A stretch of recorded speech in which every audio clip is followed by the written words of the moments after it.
Welcome to the Water, Waste and Energy Committee meeting of 11 November 2024, the last of the year, and I declare the meeting open at 9:03am. A big welcome to our committee members, Councillor Wilkinson, Councillor Young, Councillor Hamill, Councillor Bob Lacastra and Councillor Doran.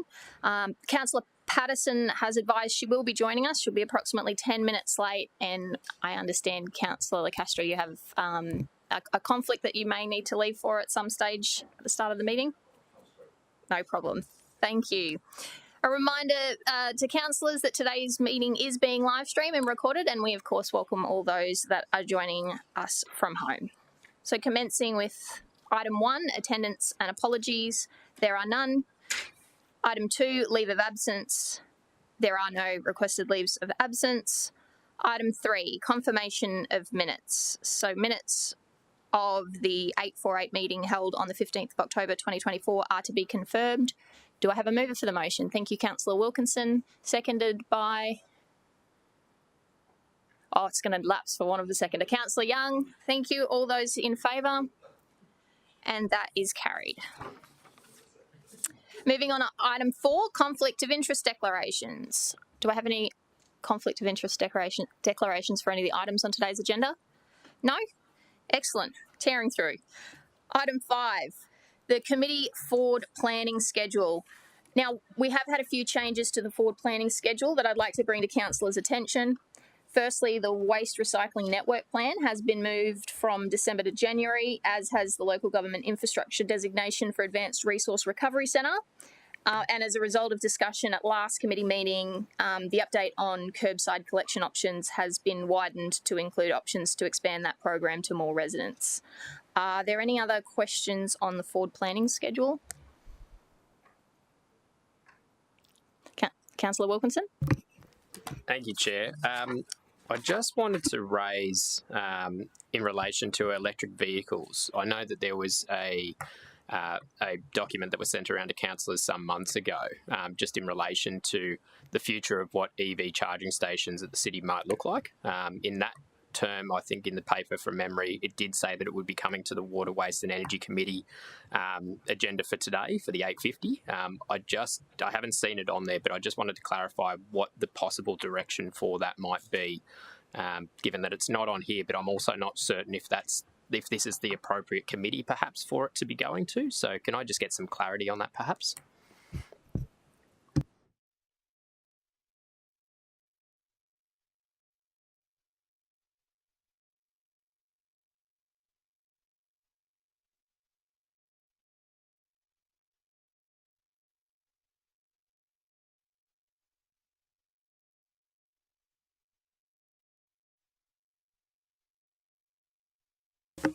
Through the chair. So with respect to that, we're planning to release our discussion paper very shortly. So the officers put together the report. It's quite a comprehensive report. So the agreed approach was we'll release the discussion paper, look to have a workshop session, and then come back in the new year around recommendations. So there is a strong overlap with both TIC and WWE. So one of the conversations we'll have with the two chairs is which to bring it through, because obviously with the EV charging aspect, and then there's a broader, energy and renewables aspect, which is more associated with this committee. So we're expecting to get that discussion paper out within the next week or so, and then we'll set that workshop session for the new year. Thanks, AGM. Any further questions on the forward planning schedule?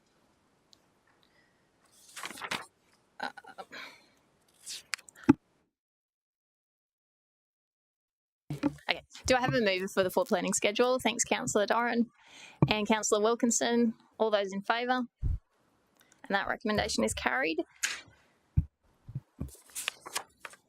So moving on to start items. So I note that we currently have a number of start items. I have forward requests for 6.2 and 6.3 to be unstarred. That leaves us with 5.1 and 6.1. Is it a question that we can deal with up front, or would you like it opened? AGME, happy to accept a question. Thanks. My concern was that the signing of this lease to enable the land to be provided to DTMR was held up until we can go through this process of coming to committee and then council. And it just seems a little bit cumbersome to me that in a circumstance like this where the clear outcome is for the benefit of the public and the community broadly, and it's only a temporary provision, I would have thought that there should be some latitude in the policy for the CEO to sign off on something like that. So I just had a question, is that something that we can look into? It won't affect just this, but no doubt other things, you know, caught by some requirement to come to committee and council for to enable sign off. Through the chair, yes, we can look into that and confirm whether there are avenues to look at this without having to come to committee and council. My understanding is that this is something that would require council approval, but we can have a look at that given the reasons you've explained. Thank you. Yep. Thanks, Jen. Leave it at that. I'm happy to move the item if you want it, or if you just want to wrap it up. Are you happy for it to remain started and we'll deal with 5.1 and 6.1 together? Oh, sorry. Okay, so that's just the remaining 6.1.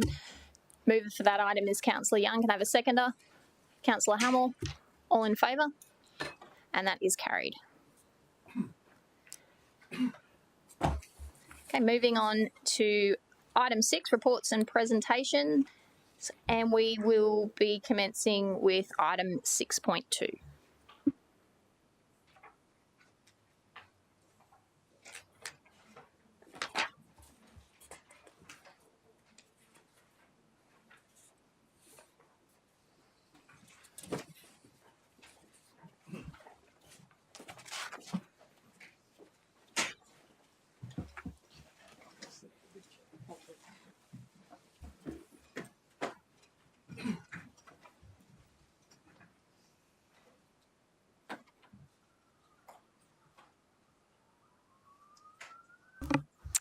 I'm assuming there isn't a presentation and we're going to commence straight to questions. Is that right?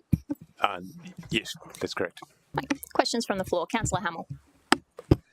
Through you, Madam Chair. So while I noted this in the September budget update, because it was on this committee as part of the report, I've left my questions on these items to today. So I was interested in some further information for officers around the 3 fairly significant project price increases for Merrimack, Eleanor and Pimpamar STP plants. So the report today talks to some fairly significant price increases on those projects. And while there's a little bit of information in the report about why those increases are required, I was just hoping that we might get a little bit more detail on each of those projects around the price increases and maybe a little bit of confidence that we won't see further price increases on those projects.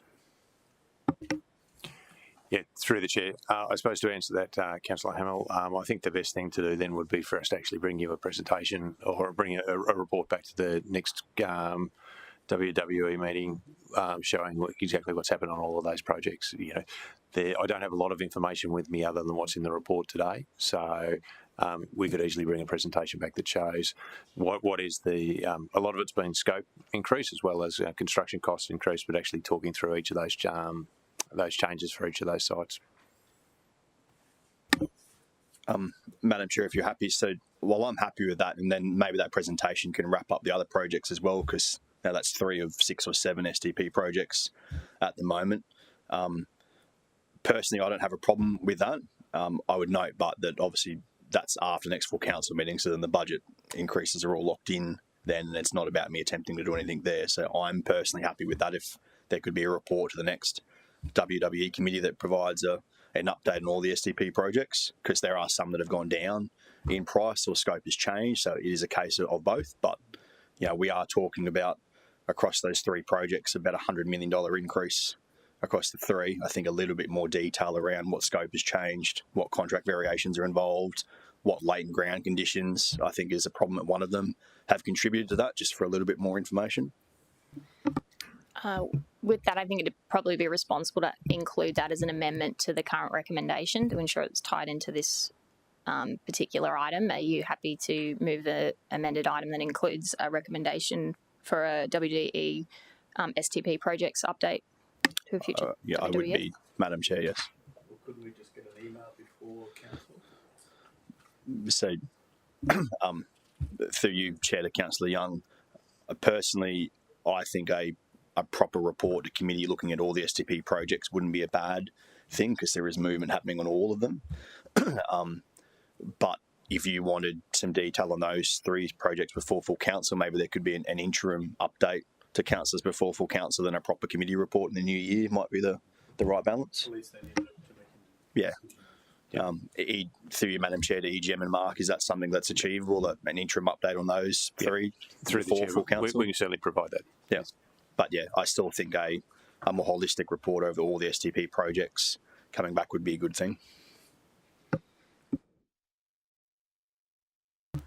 So just while the City Secretary works that one up, so I understand that we've got an undertaking to provide some preliminary updates via email before council so that councillors have a greater depth of understanding regarding the increases that are being recommended in this item, and that a future more comprehensive report be returned, which will be tied up in the amendment.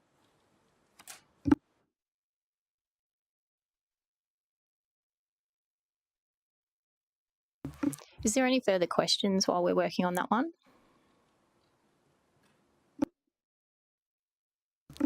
Do you accept that change, Councillor Hamel? So that's moved by Councillor Hamel, seconded by Councillor Wilkinson. Would you like to speak to it, Councillor Hamel?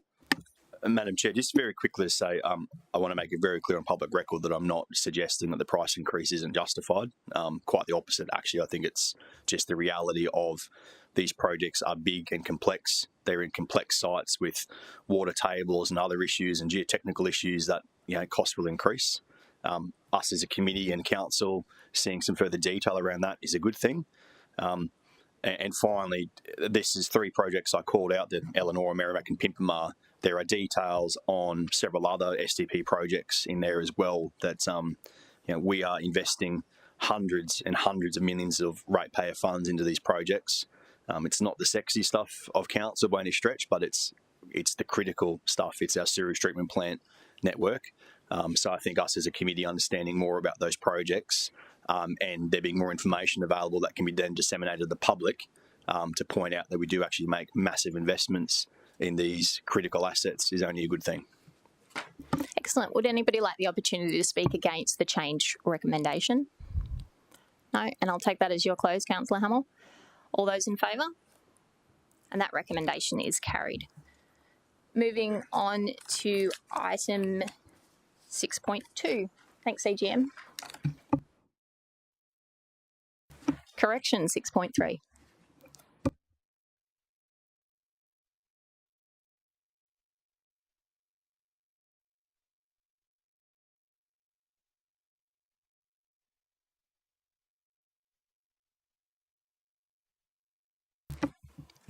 Can we move straight to questions? Any questions from the floor from item 6.3?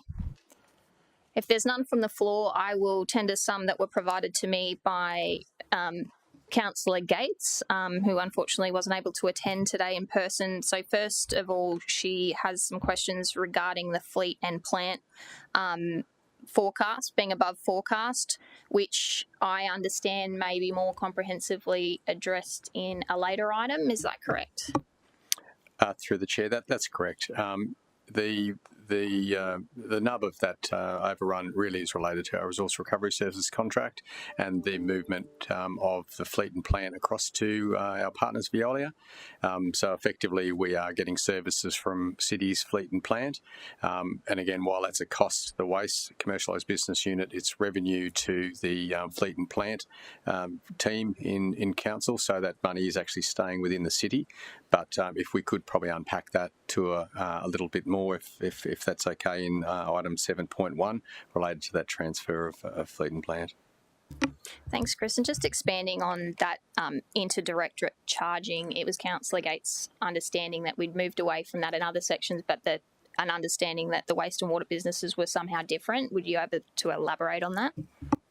Through the chair, under the Local Government Act, we have 3 commercialised business units in the city, one being the Water and Sewerage Services Group, the other Waste Services, CBU, and Tourist Parks is the third one.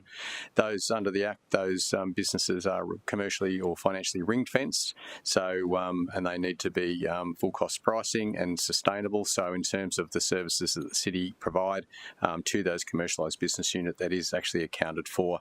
So that is probably an exception to those internal service charges. Victoria, is there anything you could add to that? Not really. Okay. Thanks for that one. And the one below, the consultants, that there was a above forecast expenditure in the consultants' fees. So the question from Councillor Gates was why do we not have? Is it a case of we don't have the internal staff available? And what were the consultant used for? Just noting that the detail we have is that it was planning work. Through the chair, with our planning teams ebb and flow in terms of the internal numbers. But we use consultants to offset that. So it's a direct correlation to our infrastructure delivery program. So if we have years where we're delivering, generally the next year, large volumes of infrastructure, the planning team prepares for that so that we can go through that process and hand that over to our delivery partners to build it. Where we do use consultants is to take the peaks off that so that we can maintain a standard sized team, and where we need to use extra consultancy horsepower, we bring that in. But we do have that core team of internal planners. One thing that has changed of recent, we've historically in the waste business used the consultants almost exclusively through our professional services partnership arrangements, which was established under Water and Waste Directorate. We've recently, in the last few weeks, been able to broaden our horizons in terms of getting a number of other consultants on board so that we can get specifically specialised advice from different consultants, which we have a view that will allow us to get potentially some better value for money and access to specialists. And talking about things like leachate systems design, gas extraction designs in landfills, so quite specialist consultants, and we can bring those off the bench, if you like. From consultancy firms, rather than having a planning person that's got those specialist skills sitting there and really being only used for those types of specialist consultancy sort of roles. So can I clarify that it was an unexpected opportunity to be able to access more of these specialist roles that has accounted for the above forecast, or was it just inaccuracy in our forecasting? Through the chair, there's 2 elements to that. The first element is there's been some carryover from last financial year, so tasks that were scheduled for last financial year spilled over into this financial year, so they're being recorded in this financial year. So that's the one element, and the second element is an increase of scope. So again, a need for to match our infrastructure delivery profile with the preceding year on the planning side of things. So with that growth, that scope has increased. So there's 2 things: one, carry on and carry over, and the second is an increase of scope, and which we will address over the next couple of months in December budget review processes to make sure that we have got that that budget and to match on our budget as the years gone by. Thank you. Are there any further questions on item 6.3 from the floor? No, so I'll seek a mover for that item. Councillor Young, seconded by Councillor Hamill. Would you like to speak to it, Councillor Young? No, I did have one question. I'm sorry. I know it's a financial report, and we're tracking towards the new curbside collection date, and I just wanted to ask Chris if he doesn't mind updating us about that, if there's some words of wisdom, please. Through the chair, it might be a long shot, that last part, but I can tell you that the planning for our the change of date for in March next year is on track. So we've got the team working on that and working closely with the contractor. The communications elements coming together as well. The latest update is really working through how we're getting out those individual letters to our community. So people will be getting a letter saying, here is your current bin day. This is going to be your new one for each residence.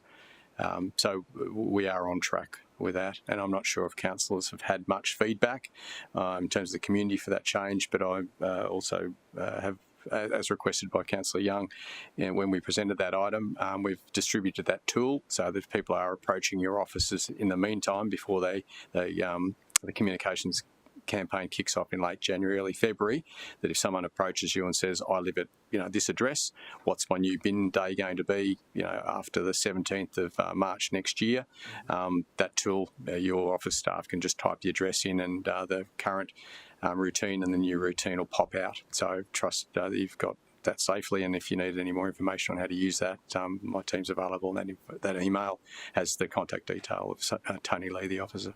Thank you. I'll take that as a slightly obscure move of the financial report. Does anybody want to speak against that item? Next, please.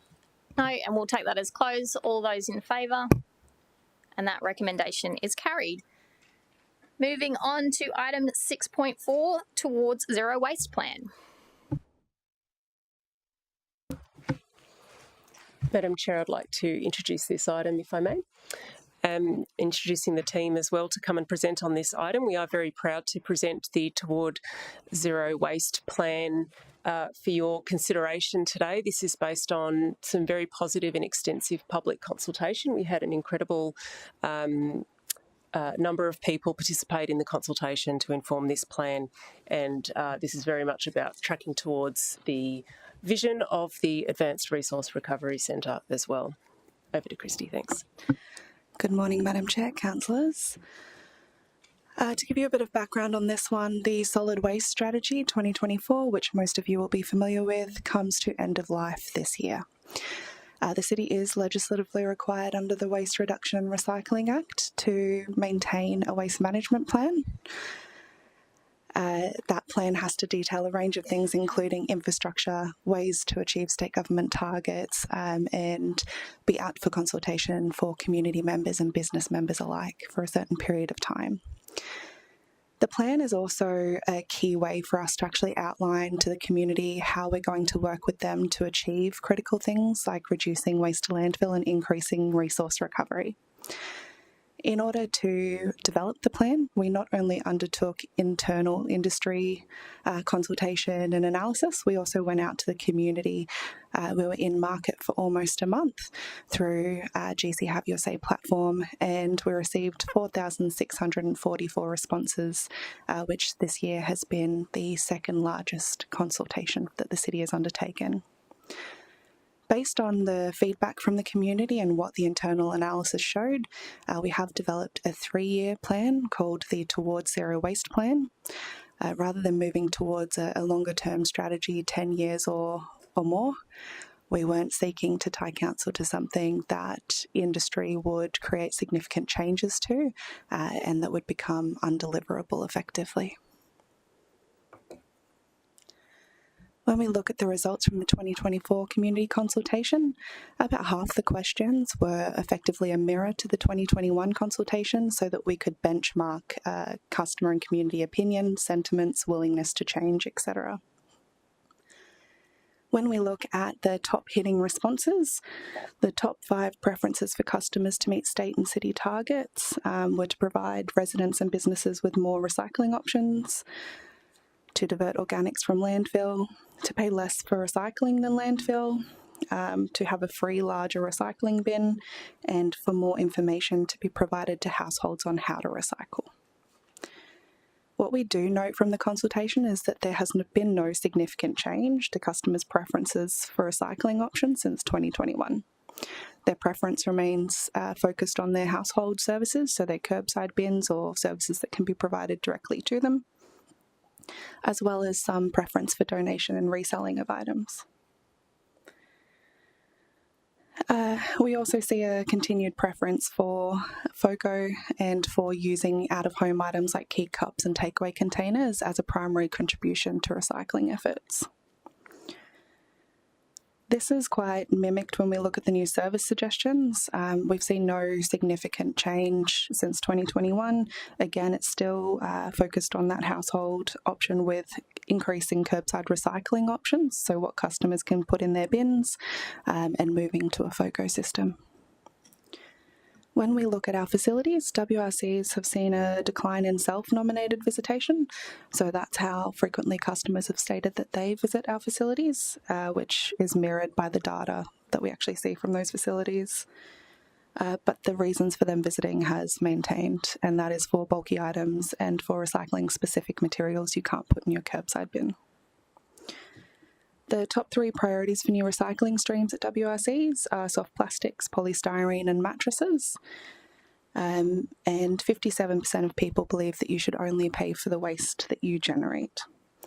When we look at the demographics of the responses, 98% of them came from residents, with just under 2% coming from national and international visitors. 80% of the responses came from people who live in standalone houses or duplexes. And the highest response rate came from women and from people between 35 to 54 years of age. Our responses covered off 97 suburbs across the Gold Coast, with the top 5 response suburbs being Upper Coomera, Pimpama, Robina, Mudgeeraba and Helensville.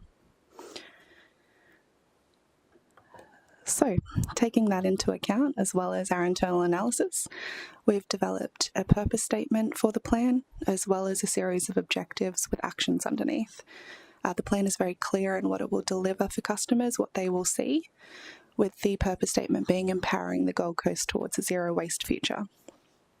That purpose statement came from a desire to make it clear to customers and community alike that we will be working with them to move the Gold Coast forward.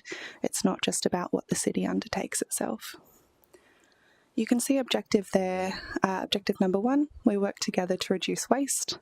The 2 actions that the community will see under that are local education programs and incentivising residents to recycle. In the plan, there are examples of what that looks like, so things like free upsides recycling bins, more in-home and school-based education programs, those sorts of things. Objective number 2 is that our services improve resource recovery. We are a service-based business, and that means that we need to ensure that our services are value for money and fit for purpose. So that includes, as our customers have told us they want, expanding organics collection services, increasing resource recovery options at waste management facilities, improving recycling in high-density areas, which is a priority given the changing shape of our city, and investigating pricing incentives to increase resource recovery. Excuse me, Chair. Hi. I've just got a question. Does it make sense now? Would you prefer to present? It's just Through you, Madam Chair. Just so I understand the slide. Thank you, through you. So could you just, 2.1, could you just explain that to me? I don't quite understand. When you're talking about expanding organics collection. So organics, through you, Madam Chair, organics collection can be both commercial and residential. So when we look at our commercial services, that's our commercial food organics recycling service, which currently operates in our controlled waste collection areas. So that's your main beach surfers, Southport, etc. That service, we are looking to expand the service areas as well as the customer base. And then when we have a look at the residential side, we have just completed one of our high-rise recycling, food recycling trials. We had some participants from your area, and we're taking the learnings from that to inform future service provision. Moving on to Objective 3, our infrastructure is future focused. 3.1 is delivering a network of facilities that meets future demand. So just identifying that we do have a growing city and that we need to make sure that our facilities are serving the growing needs as well. 3.2 is we prioritise future waste treatment and solution technologies. I think everyone knows the saying, work smarter, not harder, and that is the purpose of that action. And Objective 4, we're invested in change. So this is the focus of our investment, business attraction and partnership area.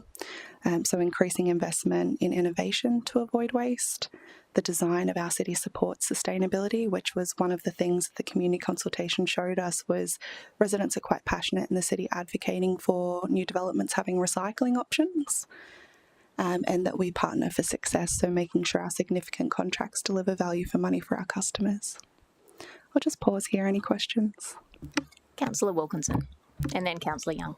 Thank you, Chair. And just in relation to that 2.3, improve recycling in high-density areas, would it be fair to say that it's what I'm reading here is more tailored to do with, I find, the living residents, I would say, more so than things like potentially the community impact of improved recycling in high density areas. And what I guess I mean by that is, and please correct me if I'm incorrect, with regards to things like increasing recycling bins in some of our major parks that don't currently have them, I can't see that anywhere in this plan. Now, I only raise that because it has been shared with me through the community a number of times, and I have raised it at other committee meetings. But whilst I see and I applaud the efforts we're taking on a personal front from our dwelling spaces, can you just alert me to what I might be seeing in, I guess, parks especially, where I know that there's heavy loads of foot traffic and the density of those parks is skyrocketing because of the need and the want for people to go and engage in those spaces, but yet I haven't seen anything here. So please correct me if I've missed something, but I just thought I'd ask that question now if I could. Through you, Madam Chair, the examples that are provided under that action when it comes to outdoor activities are focused on events. That said, our public litter bins service plan, which is one of the 4 that we have within the city, does forecast a year-on-year increase in recycling bins around city parks. Any other questions? Councillor Young. Thanks, Chair. Just picking up on the theme of changing the planning scheme, you mentioned the desire from the community to increase recycling in new subdivisions, things like that. But I wondered too about collection facilities and in high-rise buildings, which is often problematic, and we have a lot of talk about that in planning committee. Is that another objective? Through you, Madam Chair, yes it is. And one of the other examples under that action is trialling compacting services in particular buildings. So we're in the process of our glass crushing trial in some high-rise residential buildings. That's a type of service that can be provided to a building type that has limited access for space for waste management. Any further questions from the floor? Councillor Doran. Thank you, Chair. Are there any risks to our Towards Zero waste plan? Through you, Madam Chair, this plan has been developed to be sensible. We're not looking to put something before council that in a couple of years you say to us, why aren't we delivering this? That said, it does aim to meet state government targets, but in a way that is measured and achievable. So to your question, unless there is significant change in industry, no.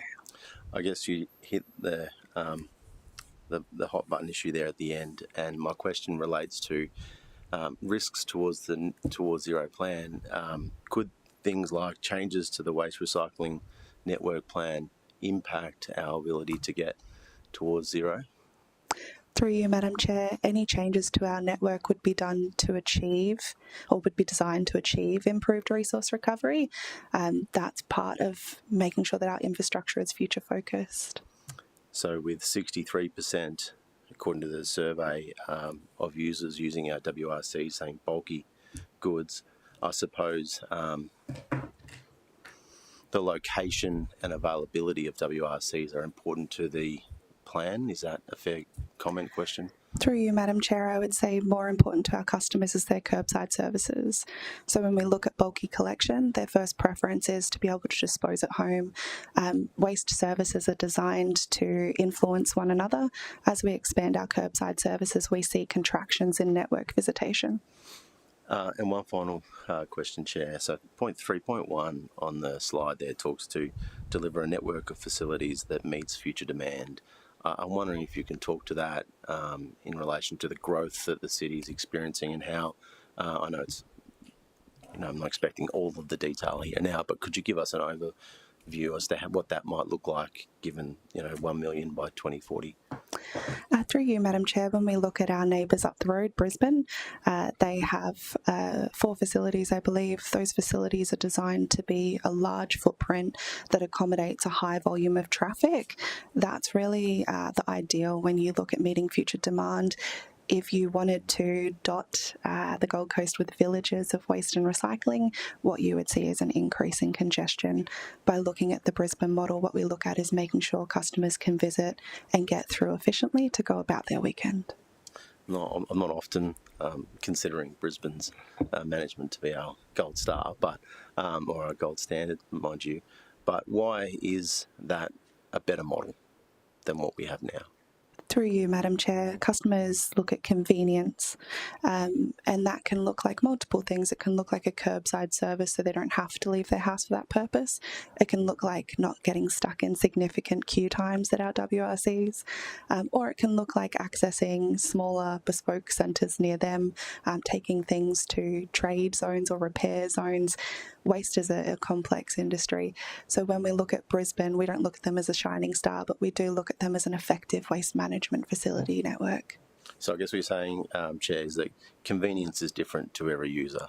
Some will want the big, some will want the curbside, some might want convenience in relation to where they live. Is that a fair point that you need to manage? Through you, Madam Chair, yes. And that's why service planning takes into account not just supply and demand, it also takes into account the larger vision of logistics, emissions, value for money, because at the end of the day, waste is a complex industry that has multiple levers we need to pull for it to be sustainable. Thank you. I look forward to seeing how this Towards Zero plan talks to other elements within this particular sector. Thank you. If there's no further questions, I would like to move this item. And do I have a seconder? Councillor Wilkinson. Firstly, just a very big thank you, Christy. Excellent presentation. I love your style. It's so calming and very, very well informed. And I'm going to reserve some words for my close, so I'll just invite any opportunity to speak against the item, should anyone want to. Yes, Councillor Young. Thanks, Chair. I suppose the biggest vulnerability in all of this, in my opinion, is the reliance on the Advanced Resource Recovery Centre, which is a great objective for us to be pursuing as a city, but there are some vulnerabilities as I see it, and I'm always concerned about us being exposed to some disappointment, you know, in a couple of years' time when for some reason it can't be delivered and we've relied upon it in our strategy so much. So I'm kind of wondering about the degree of confidence, shall we say, in achieving that. So in response to that, Councillor Young, my understanding of working with the officers closely is this this plan is not reliant on the ARC. It works towards it, but is not explicitly reliant on it. Councillors, I'd like to bring your attention to the community consultation that has informed this plan in terms of outcomes and engagement. To be deemed statistically valid, we require, for the population of the Gold Coast, 384 responses. This consultation that informed the development of this plan garnered a whopping 4,644 responses, 1,200 times more than what was required to be statistically valid, and far exceeding the KPIs that you set as your target for this project, ultimately resulting in the second highest survey result for the year for the city, second only, I understand, to the safety survey, and only missing that one by about 60 responses. As an interesting comparison, the Urban Change Readiness Survey had about half the level of community responses, despite development and the provision of housing being something we see as being a premier concern for our residents. I think this can confidently tell us two things. This is a topic our community feels really strongly about. It's not sexy and it's not making the front page like a new planning scheme, but evidently, I have no doubt it is clearly something that our city cares enough about to be motivated to have their responses recorded in such compelling numbers. And two, I think that can give us great trust in the data that the consultation has provided and the plan that is ultimately informed. We should be feeling a deep sense of responsibility to ensure that our future decision-making maintains a strong alignment with the mandate clearly set by us, here by the community. According to their voice, we must be looking for ways to incentivise recycling more and sending less to landfill. We need to be looking for ways that we can provide more recycling options and be investing in a circular economy and respecting emerging trends of a higher focus on paying less for recycling than waste. Armed with this plan, I genuinely look forward to the future agenda items, including the January's Waste Recycling Centre Network Plan, and I hope it will help us deliver the changes our community have told us in numbers that they want to see. So with that, I will take the vote. All those in favour? And that recommendation is carried. Thank you, team. Moving on to item 6.5. This is the Advanced Resource Recovery Centre Residual Waste to Energy Facility update.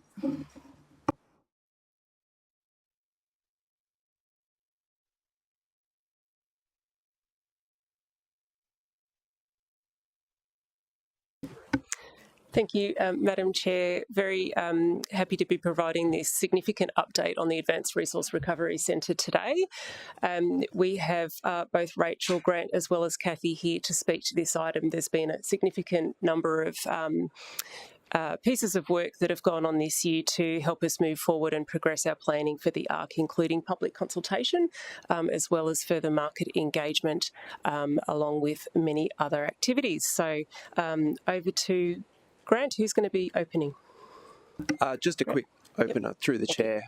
We've got 3 topics to talk today. One, the community consultation, where I'll invite Rachel, who's led that piece of work, to give the committee a presentation, and then we'll go through some of the details around the recent procurement update as requested in May. We'll give you an update on where that's up to with regards to the residual waste energy facility, and close off some of the discussion around the facility sizing and what that means for the city. So I might start by inviting Rachel up.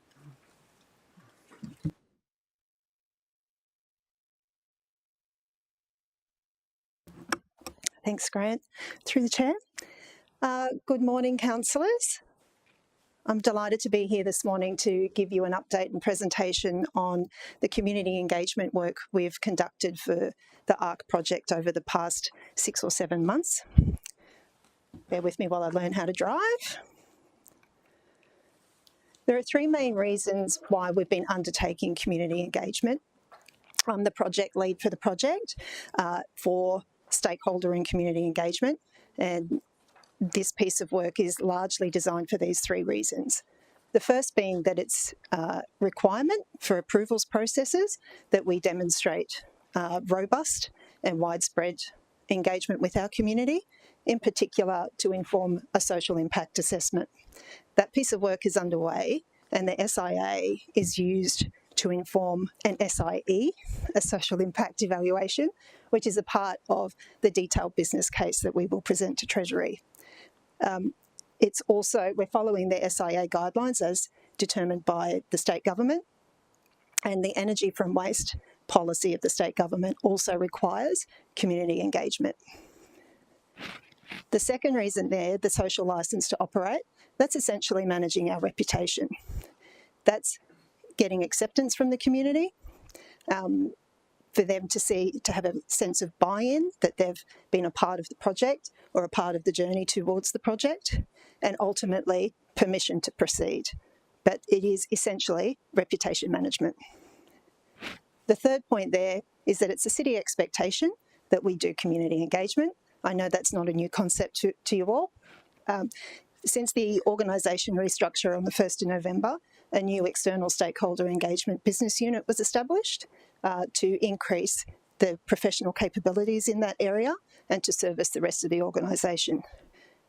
It happens in every project, not just one of this substance, but in every project, CapEx, all the way through behaviour change and so on. But for this project, it's obviously a big piece of work.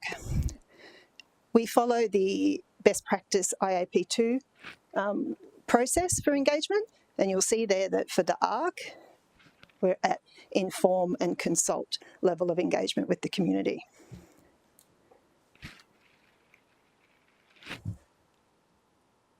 At the moment, we're working to 3 phases of engagement. As you appreciate, it's an incredibly complex project, a lot of moving pieces, a lot of complex themes, and a lot of information to share with the community. The 3 phases, it's not 1, 2 and 3 for a reason. It's not that I can't count. For the SIA, the social impact assessment, we have a independent consultant to do that piece of work for us. And that consultant was engaged late last year, and a community engagement plan was established for the SIA at that point. I started with the project in February this year. I reviewed that plan and extended, deepened and widened it to meet city expectations as to what we would do. So the first initial phase 1 there was what was initially established. Phase 1.5 was an extension and widening of that phase, which will round out next week. Phase 2 will pretty much kick off in January. I've been planning for that at the moment, but that is post-assessment studies that are underway at the moment as a part of feasibility. So you'll see some more on that come next year. Hopefully you've seen a fair bit of this over the past 6 months. We launched the community engagement process in early May. The Mayor did a stand-up presser for us outside here, and we went into the community very widely. For the social impact assessment, there is what we call a study area. That's roughly a 10-kilometre radius out from the existing Stapleton landfill site and the area and the sites where the various ARC facilities are proposed to be established. The study area has been a priority of phase 1 and 1.5 because it is necessary for the social impact assessment. So I'm doing what I would describe as a dual track program of engagement and comms around the project, one for the study area specifically and one for the wider Gold Coast LGA. So the first comms that went out, you'll be in the left-hand corner of the slide there, the brochures that have been distributed. You'll see there that there is a Logan version. So part of the study area for the SIA actually goes into 3 southern suburbs of the Logan LGA. I've been working with my counterparts at Logan City to engage with their community. They've been incredibly helpful and supportive. So those brochures went out, and the Logan brochure was written specifically for the Logan community. So it's a slightly different version to the brochure that we use with the Gold Coast. And we've distributed that about 280,000 copies and still counting. We use it at our face-to-face engagements as well. And we'll continue to do that with a bit of an update for phase 2. The rest of those comms there have been ongoing for 6 months through various channels, digital and print. Part of our communications have also been a series of animated videos. Hopefully you've seen some of those in action too. We recently ran a cinema ad campaign over the last school holidays with the first video there. Part of the campaign this is an awareness campaign largely in that inform stage. It's an ongoing, it's not a marketing campaign, it's very different when you're doing an engagement campaign. There's a very long tail, it takes a lot longer. Because of the sheer amount of information and the complexity, breaking that narrative down step by step and taking our community along the reasons, the drivers for the project, and why we believe the proposal is the best answer for the community, and how we're going through those approvals processes to ensure that we do get optimum outcomes. Flooding the community with a lot of technical data and a lot of information all at once isn't going to help us achieve community buy-in and understanding. I worked on the green organics bin expansion last year with the team that was just out previously. And we knew then that there's a limited understanding of some of the impacts of landfill, and certainly you would be aware of the limited understanding of the Queensland Waste Levy and the impacts of that and costs and so on. So really going out to the community in the first instance to help them understand the issues we have with landfill has been a top priority before I even ask them what they think of the project. It's not fair to ask the community to give feedback on a multi-billion-dollar project without some understanding of the drivers behind it and how it might impact them. So that narrative has been broken down at this point in time to those 4 different videos. I do have some more in production. One will focus on cost of landfill and how we pay what we pay, and how the ARC proposes to insulate our ratepayers from that ongoing increase. And there'll be some further animated videos on the technical aspects of some of the facilities.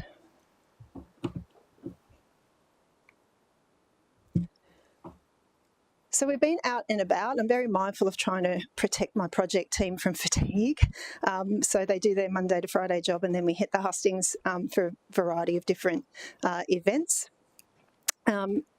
I would describe the campaign that I've put together in this first instance, and this part of the campaign is very much about setting a baseline of sentiment, the very early stage. How do they feel right at the very beginning here? And then I can continue to track and measure that as we go. When we're dealing with such complex themes and a lot of information, I've preferenced one-on-one engagements where people really get the opportunity to ask questions and really understand where we're at, why we're doing it, what comes next, how they can be involved, how they can get more information. So we've been doing a variety of what we call intercept engagements, which is when you turn up to a pop-up, do a pop-up stall at a market where we intercept people walking past. Some of them have been specifically for the SIA, being the community information sessions. We've also done some online events, online webinars, particularly for the Yatala enterprise area businesses, so that they could jump on and ask Grant questions. And we've been to some community groups for briefings, and we'll continue to do that. I'll just draw your attention to the bottom picture there, where Scrap Boy and Dirt Girl are on the screen. The SIA study area is a really challenging area to engage in. Big industrial area, cross-border issues, and not a lot of markets. Thank you to Councillor Hamill and his staff for helping us do some work up there.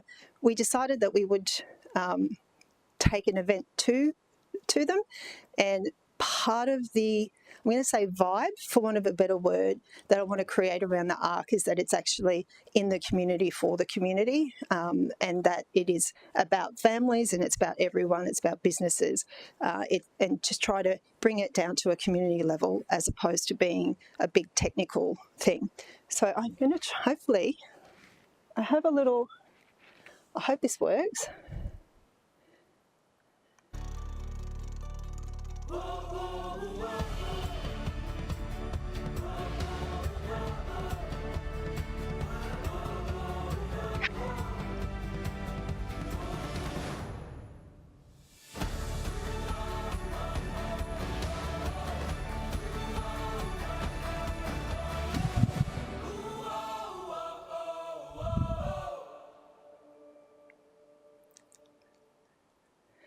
I love the cameos there of our general manager out on the hustings.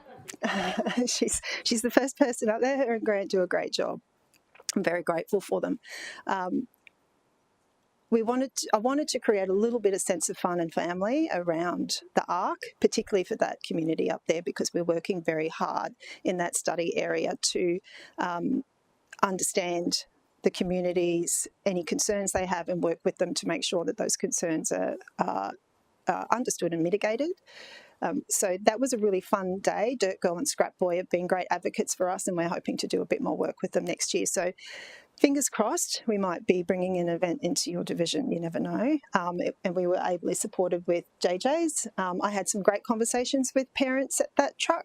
None of them understood not to put batteries in any bin, so there was some great education that went on that day. And I've learned a lot more about our collection trucks since then.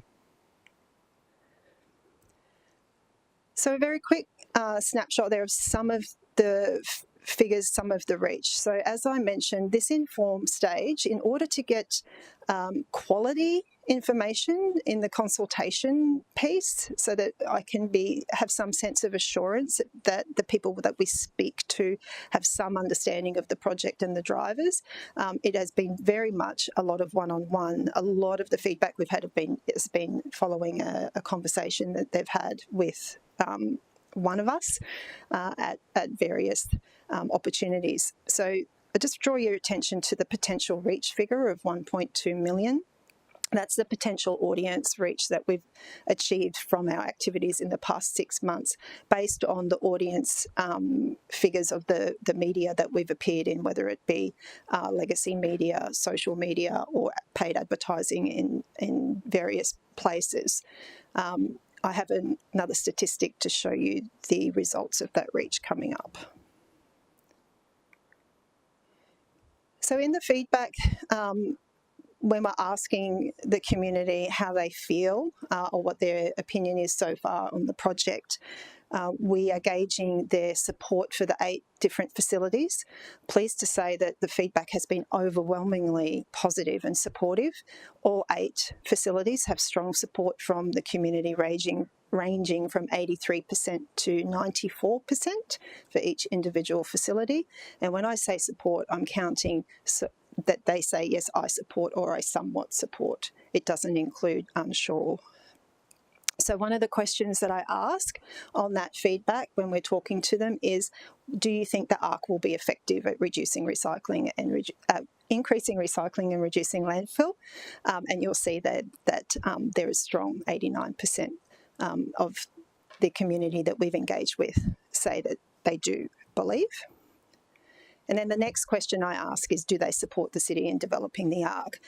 You'll see there that the definitely agree sentiment is a little bit higher than the previous slide. So even some of the 9% who have been unsure about the effectiveness still agree that the city should proceed.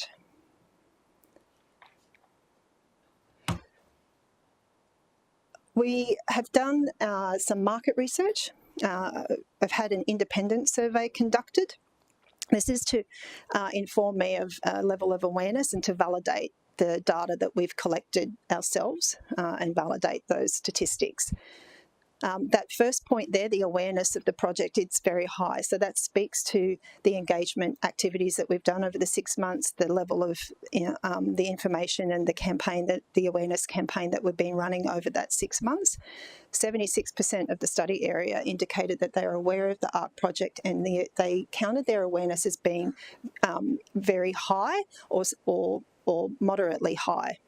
The Gold Coast LGA being the second of the dual tracks, 61% of the Gold Coast LGA had a high awareness of the project. So I was really happy with those figures based on what we've been able to achieve in 6 months, and knowing that it's a very competitive marketplace when you're competing for audience and eyeballs.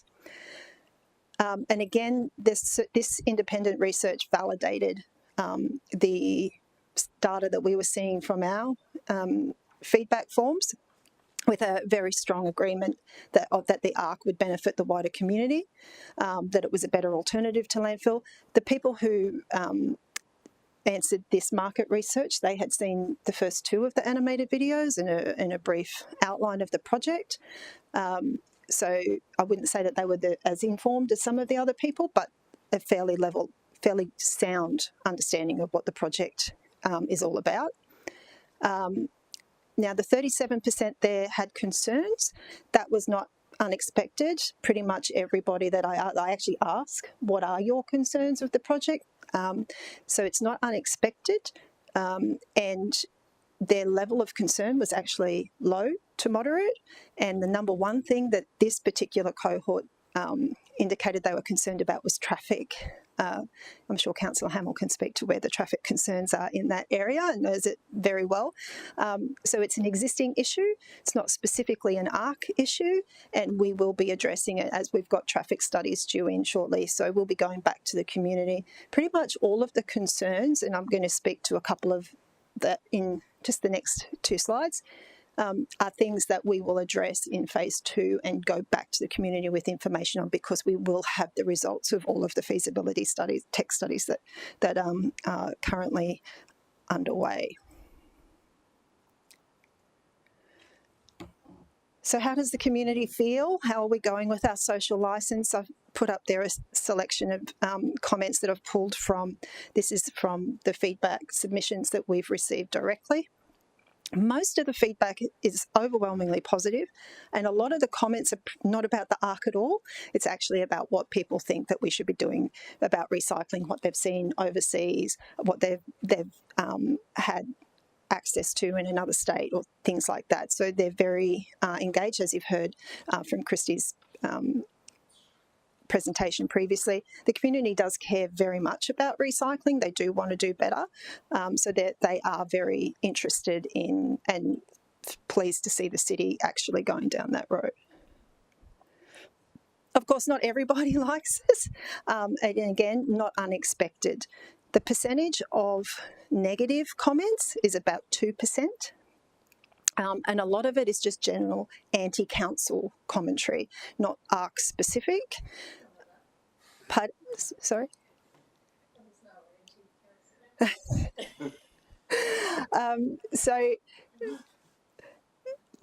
And the majority, there are two main themes in the negative comments, and again, it's a very small number. Cost, but not so much the cost of ARC, but just cost of living rates. And the other one was, you guys don't know what you're talking about, you've got it all wrong, it's the wrong strategy. So, but again, a lot of these concerns will be addressed in phase 2 comms, and I would expect when they understand a little more about some of the economic drivers, we might appease some, but we certainly won't appease all, and that's okay, as long as we provide the information. So, Chair, I just think that one in the bottom right corner has to be called out. You don't need to go too far to see how smart cities across the globe deal with waste. Yet they deal with it with residual waste facilities, which have been proven over decades to increase their recycling rates. Gee.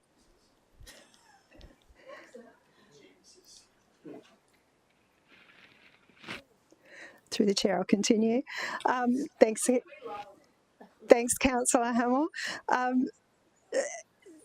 And, you know, there's probably been 3, 4, 5 times as many people who have said, hey, have you had a look at what they do in Singapore or Copenhagen? And I hope you guys are talking to them. So we get all of it, as you would be aware and would also share. And I'll just point out here that the top suggestions that come through, and again, it speaks to the work that our colleagues are doing as well, food organics and soft plastics recycling. We are working on initiatives with our colleagues to address that. We understand that that's where the demand is.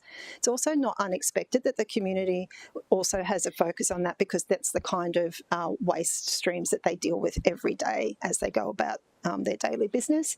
And the hierarchy education, we do get a lot of comments going, you should be starting at the source, telling people not to generate waste. And I can assure you we actually have some things in planning and in progress that we'll be able to share with you next year, whereby we are actually addressing that as well. I'm quite excited about what we'll be able to do there.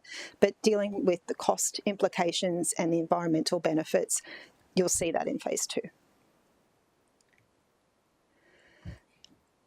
So just to round that up, phase 2 is kicking off. I am in planning for that right now. It won't be the next 12 months, to be honest. It's the next 6 months that I'm focused on right now, which will be fresh comms, as I've mentioned several times, in continuing on with our engagement and consultation with the community. The study area, the SIA, isn't completed until mid next year, so we have a bit more work to do in the study area for the SIA. We are establishing a community reference group in that area. I'll continue to do independent surveys to validate what we're finding and what we're hearing, and the Community Education Centre planning is underway. We'll be doing some specific engagement on that particular facility in early 2025 as well. We've got enormous positive interest in that across the board from a lot of different areas, so that will be very exciting.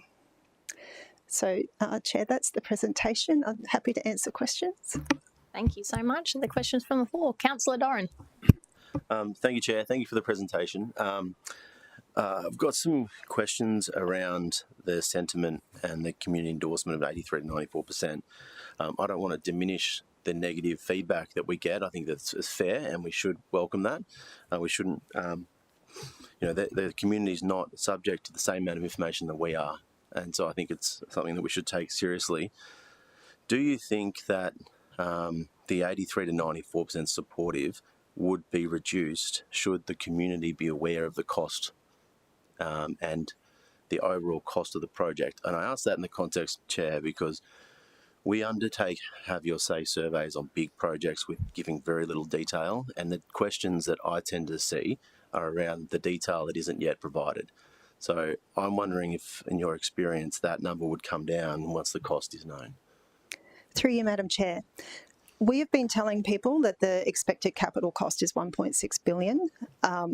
So we've not been hiding. But that's in the face-to-face conversations. It's also in our collateral, and it's been the brochure on the website, on the GC Have Your Say page. The feedback form that we use, the submission form, sits on the GC Have Your Say portal. We don't use it. It's not a GC Have Your Say survey. We're just using it as a convenient way to collect data and to make it easy for the community. So we do tell people, and it is in all of our collateral. And to your point, where you mentioned that we quite often say, there's not necessarily all of the data available. We have been telling people that we are coming back to you. We are in feasibility study stage. There we have 40 different assessments underway for the environment, the financial model. We do tell people that that is still being worked out, and that we are coming back to them with that detail in the next stage. So as I mentioned, we tell them this is just the introduction. We are in feasibility stage. There are no decisions being made at this point, and we're coming back out with the second round. Would they like to sign up to the individual ARC newsletter, which I issue every month, and we'll do advertising again when the time comes to go out. And do many people take you up on that offer to follow up on those, to keep informed? Through you, Madam Chair, some do, Councillor. Not a lot. The community is quite funny. They're quite happy to have their say. They don't always necessarily want to keep involved. They're very busy in their day-to-day. They understand this is a long-term project. So it depends on their personal interests. So we have about 300 subscribers just to the ARC newsletter. We have many tens of thousands of subscribers to the city newsletters, where we also push the information out. So some people are interested, particularly in the study area, but widespread. I will say that the number one concern, I actually say, what are your concerns about the project, as a way to inform what we need to prioritise when we're talking to the community. 50% of people, and they don't have the option to not answer this question, so whether they're concerned or not, I'm still asking them. 50% say cost and implications, and the environment is second. But when I ask them what do they want more information on, it reverses. 70% people want to know more about potential environmental impacts, and it's something like only 30-something% indicate they'd like more information on cost and the benefits for ratepayers. So they're an interesting bunch. Madam Chair, if I could also address Councillor Doran's question. A big part of the communication journey is to convey the cost of not only this project, but the cost of not doing this project as well, and bringing the community along in that. It's not just about what is the waste to energy facility, what is the ARC. It's also about what does it mean in terms of cost, and what does it mean if we don't deliver this in terms of cost and for the environment. And I think what Rachel's campaign has done, and the engagement and the materials that she's produced, has really helped educate them, which is where you see those results coming through. I think it is quite an informed collection of results. Yep. Thanks, AGM.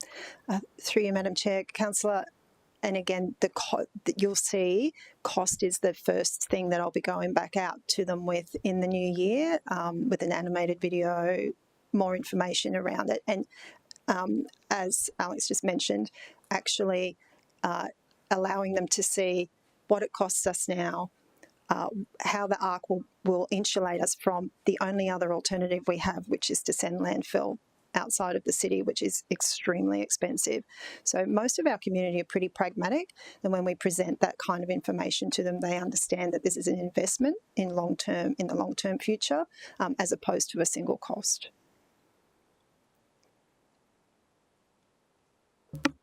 Any further questions from the floor? I had one tendered earlier from Councillor Gates, and it was regarding phase 2 of the engagement plan. How do people get involved in this consultation, and how can we get our local residents to be involved in phase 2? Through you, thank you, Madam Chair. So we have a number of different channels through which we let people know what's happening, and certainly several of the councillors, their officers have come to us and assisted with that and shared information. When we go out for a community event, whereby we will be an in-person event, whether it's an information session, pop-up store, any of those things, we advertise it heavily through city channels. when it's divisional based, for instance, in Division 1 with Councillor Hamill, his office helps us get that out through his different contacts as well. So for phase 2, we'll be letting councillors know what we're doing. We'll be advertising it through our social media channels, through our newsletters, and obviously on the website, on the art project page, through the GC Have Your Say page, and also through the art newsletter. So we try to make sure people are aware and how they can get involved, have a say, come and meet with us. Yeah, did that cover everything? Any further questions from the floor? Do I have a mover for this item? Oh, sorry. Yeah, Thanks, Grant.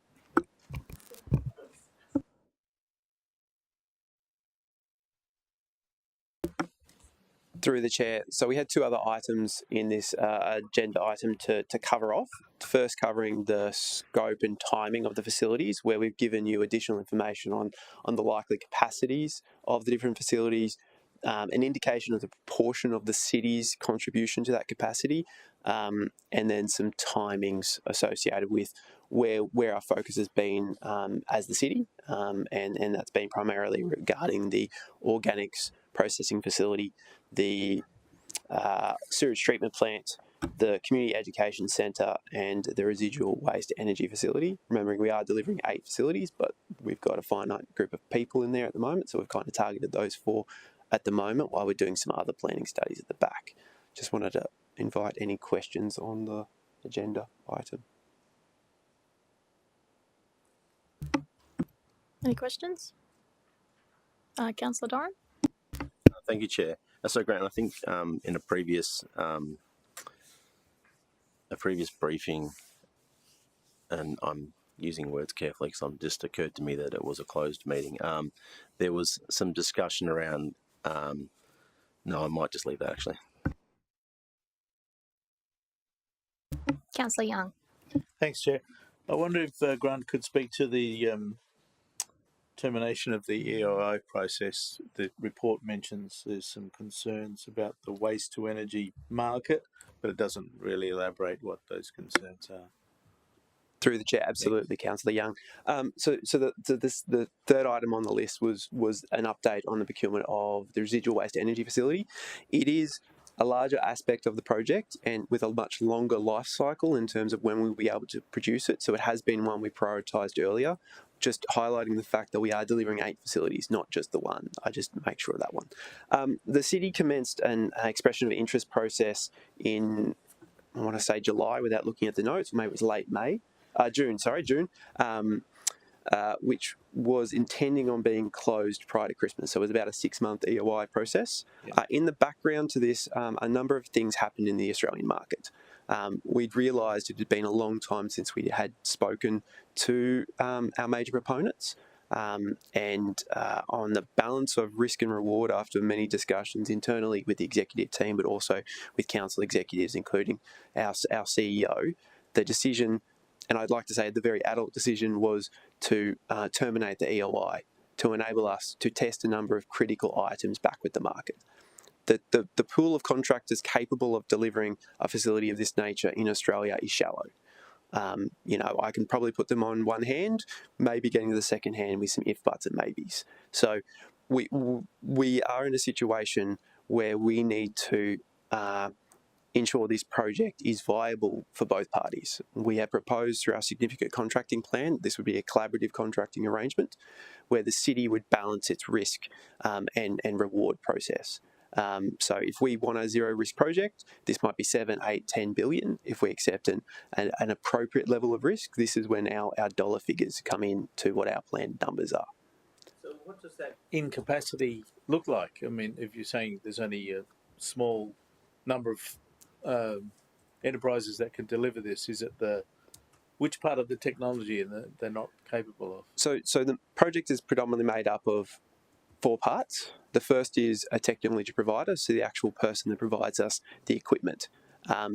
Globally, depending on where the technology path goes, so the city has made a number of decisions based on the Energy from Waste Queensland policy, which predominantly focuses at TRL, so Technology Readiness Level 9 facilities. there's probably, let's say, 6 globally that are on the cards of that type of technology. EPCs, so this is a $1 billion project to put a security package up and to be a competitive competitive contractor in this market that can do that type of work. Once again, we're hitting straight in the tier 1 contractors where we don't have an endless supply. The third part of this is an operator.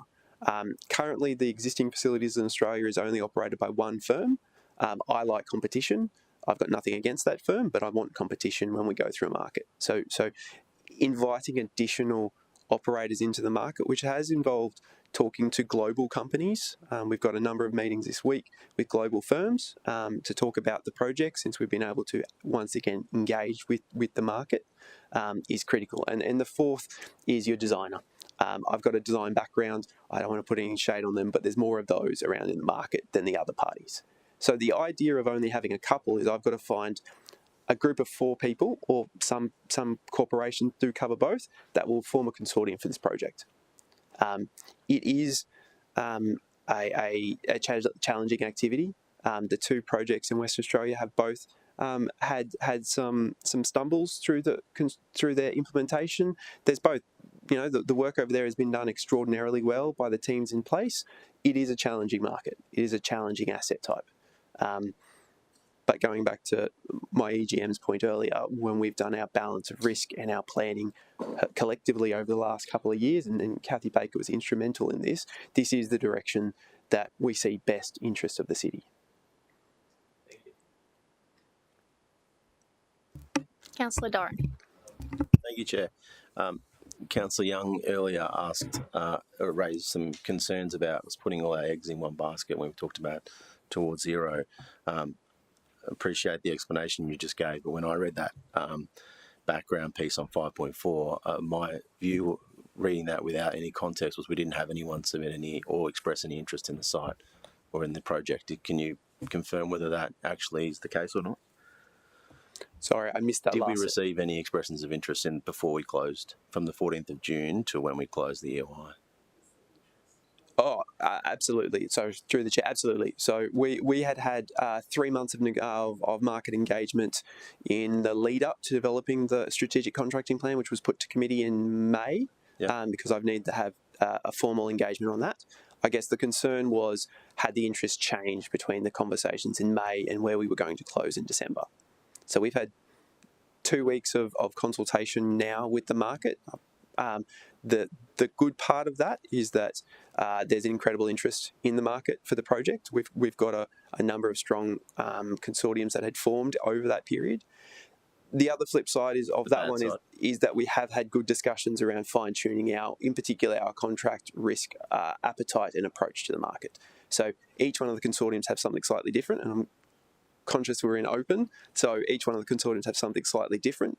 And we're working through a process internally to think about how that would change the next procurement activity that we're intending to do. So is this a setback in the timeline of the project or in the project? We are still assessing the timeline. We had introduced a 3-month ETI, so early tender involvement process, to really nut through some of these issues in the procurement process. So we've probably lost 5 to 6 months, gained 3 months on the balance. We're talking months of difference.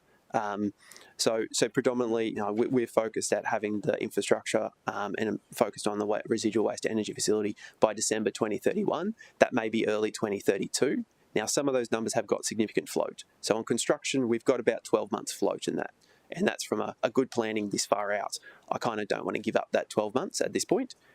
So my advice is it's likely to be early 2032 as opposed to late 2031.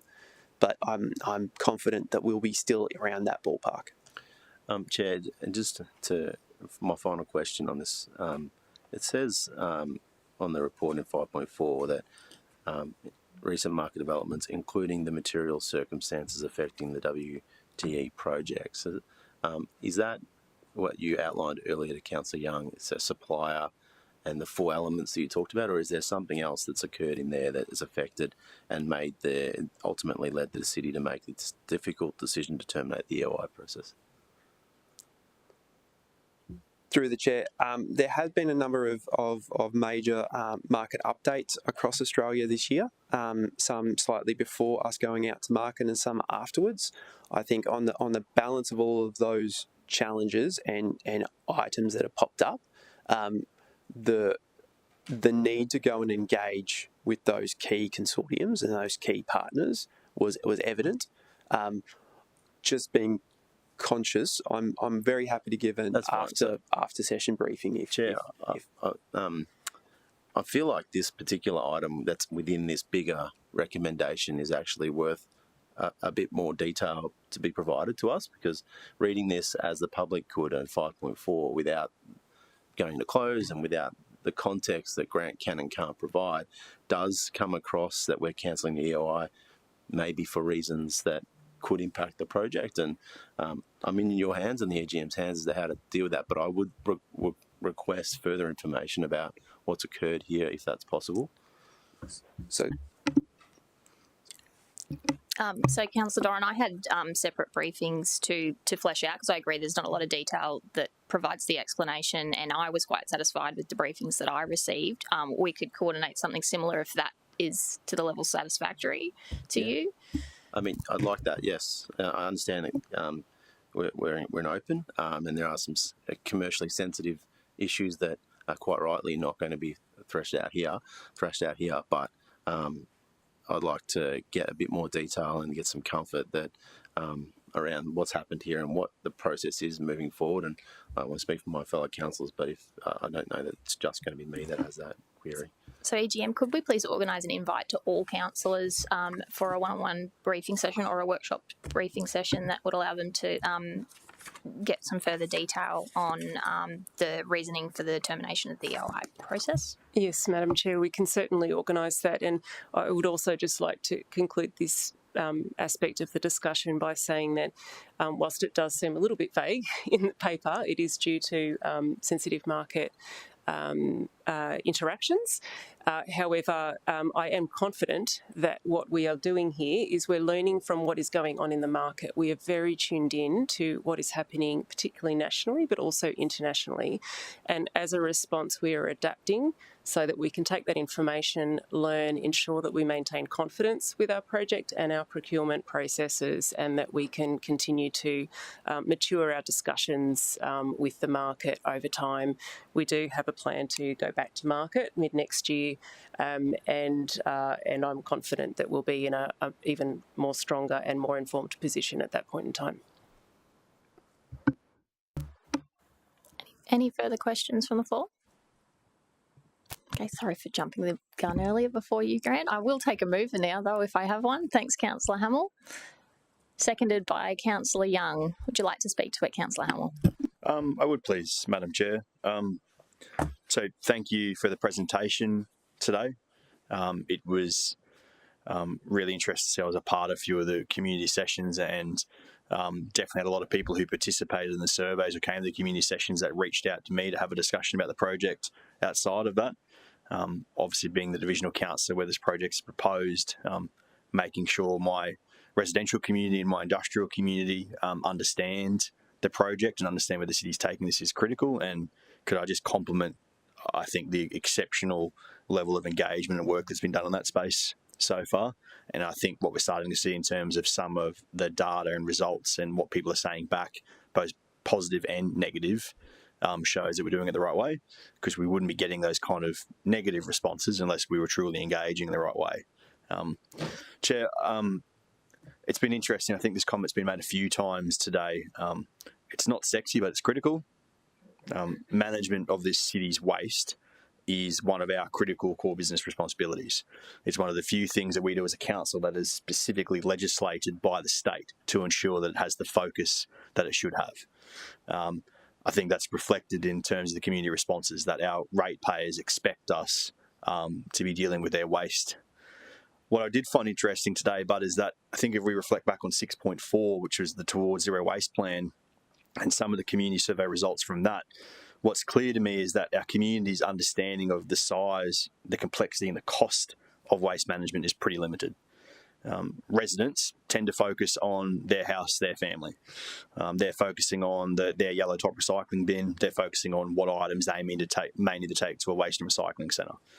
While it was wonderful in a lot of those responses towards zero waste plan to hear about wanting to increase recycling rates, the simple fact is that the raw data over the last couple of decades shows that the desire for the community to increase recycling is not translating to less waste going to landfill. Now, that doesn't mean that we stop investing in education programs and trying to change behaviours at the source. In fact, it means the opposite. It's been made very clear from the inception of this ARC project that it wasn't at the reduction in investment in education and trying to do that it all has to complement each other. There has to be a reality check with that, however, and that is that behaviour change around recycling takes decades to achieve. This has been the path in cities that we are basing this project on. Copenhagen was mentioned in the presentation. They have a residual waste facility. They invested heavily in at-the-source education programs, and over decades, they've been able to bring their recycling rates to one of the best in the world. ARC includes a new world-leading MRF facility, which will lead to an increase in recovery rates from yellow top bins. It is one of the practical things that, through a significant CapEx investment, will increase our recycling rate. We will recover more from people's yellow top bins. A dedicated organics processing facility deals with one of the largest and most environmentally challenging waste streams, organics. Getting organics out of landfill and dealing with them in a different way makes a massive difference to those goals. While we continue to focus on the 8 facilities that we see in the ARC precinct, we need to remember that one of the greater goals and one of the greater visions of this is the co-location of other recycling facilities that we hope either within the ARC precinct, within the Yatala Enterprise area, or through other locations through the city, that this project will be a catalyst to growing other recycling opportunities, e-waste, solar panel, mattresses, etc. The things, again, that I think our ratepayers don't understand how many mattresses we deal with a year.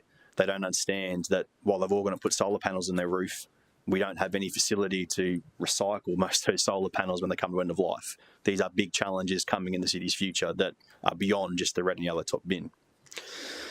Madam Chair, a residual waste facility, a waste to energy plant, a big furnace, as I think one of the negative comments refer to it as, is simply a necessary part of the project. It is utopia to ever think that we are going to recycle or recover all waste. It's utopia. It is never going to happen. We need somewhere to put people's waste, and we need to deal with it. We know the challenge around landfills, and we know that that's not an option to us. The most advanced cities in the world, and again I make this point back to one of those negative comments, but the most advanced cities in the world, who are decades ahead of us when it comes to the behaviour change of recycling at the source, are only just managing to hit the early 60% in recycling, barely hit 60% recycling rates. They rely upon waste to energy plants to deal with the residual. So very much to that comment about what smart cities are doing, we are looking to do what the world leading cities in recycling rates and dealing with waste are doing. Madam Chair, I just wanted to finish on the expression of interest ending. I personally think this is a great thing. The expression of interest ending when it has forced the market and has forced our city to stop, take a breath and critically review the project and the path forward. It couldn't have actually happened at a better time in the program. If we were 12 months further down the track, then this would have been causing a major bit of grief. For it to happen when it has is actually perfect in terms of the longer linear program that we're on. While I'm the most bullish person to see this project to come to fruition, delays must be expected, and this is the best time for this one to have occurred. There are a lot of these projects being proposed around Australia now. I think just about every week I'm seeing a news article from somewhere in the country where a waste to energy plant is being talked about. As we've heard today, the expertise globally to design, deliver and operate these facilities is actually a really small market. Demonstrating to that market that we are the most mature and therefore the most attractive project in Australia is critical. It will be the difference of why someone decides to go with our project versus someone else. And the EOI pausing where it has now and we're open next year, I think is only going to help that and demonstrate to that market that of all the projects in Australia they could look to be a proponent with, that will be why they end up going with this one on the Gold Coast. Madam Chair, that will be the end of that today, and I'm happy with that being my close as well. Thank you, Councillor Hamill. Speaking against, Councillor Doran? Sure, I'll just invite anybody to speak against, should they wish. Okay, thank you. So, Madam Chair, I wasn't going to speak to this, but I want to talk to Councillor Hamill's open there a little bit. This project is important, and dealing with our waste is a core task of local government. I accept that. I voted for the advancement of this all the way through, except for one element, which was a technicality. My questions today and the support that generally the council has provided this project is not a blank check. It's not support for every single thing you do along the way. It's not to turn a blind eye to a setback. It's to critically assess and to ensure we get good value for money from ratepayers. And I've confidence in the team, but this isn't a body that should just say, yes, we want it, go and do it, and whatever it takes, it takes. And I feel like sometimes that's where the enthusiasm for the project and the enthusiasm for the problem solving that this project will provide the city for a long time is perhaps excluding some of these potential setbacks, but I don't have the details. Councillor Hamill might, or the chair might. And I think that it's incumbent upon us to critically assess this work, which is groundbreaking in the city, which hasn't been done before, which isn't widely used utility in Australia. And it's incumbent upon us to give a bit more level of scrutiny and detail in both the reports and in our questioning. And our support is there, but it isn't a blank check, and it isn't an unconditional support for everything along the way. We have to be sure that as a council, that this incredibly important and expensive project is given proper scrutiny along the way, and that's why I'm requesting more detail on some of the setbacks that may be there or maybe not, because we don't know. That's the reason for my questioning today. And whilst enthusiasm is clear in some, we should walk slowly and carefully and make sure we do it right. And that might be what is happening with the EOI, but it might also be, without knowing, it might also be that nobody wanted to build the thing or partner with us. And I think that's something that we need to be told. And Someone to speak for? Okay, I'll take an opportunity to just understand your concerns. The scale and the mammoth scale of this particular project is absolutely incumbent on us to have mind for concern. I think terms like turning a blind eye or writing a blank check or lacking in critical assessment isn't accurate in this sense, but I certainly encourage your ongoing scrutiny of this project. It's absolutely healthy and completely necessary and a really important part of the work that we'll do through this committee, and so I thank you for your input. Would you still like to forego your close, Councillor Hamill? Madam Chair, only to echo your comments that any suggestion that this committee or this council at any stage has provided a blank check to anything, I strongly disagree with, and support the next step forward in this process, and also support councillors interrogating things as much as they need to at any stage, and remind them that requesting briefings with Grant and the team is always an open door policy with them. Look, given my procedural error that I spoke and then gave another opportunity for someone for, would anybody like a final opportunity to speak against before we take the vote? No, okay. So with that, we'll take the vote. All those in favour? All those against? And that recommendation is carried. Thanks, team. So we're going to be moving on to item 7.1, which I do know is a closed session report. So I will be moving a procedural motion to move into close based on the matter involving local government budget and negotiations relating to a commercial matter. Do I have a seconder for that motion? Thanks, Councillor Wilkinson. All in favour? and that is carried. Live streaming off.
Okay, thank you. We have just dealt with item 7.1, which has been a significant contract progress resource recovery services update that has been moved by myself and seconded.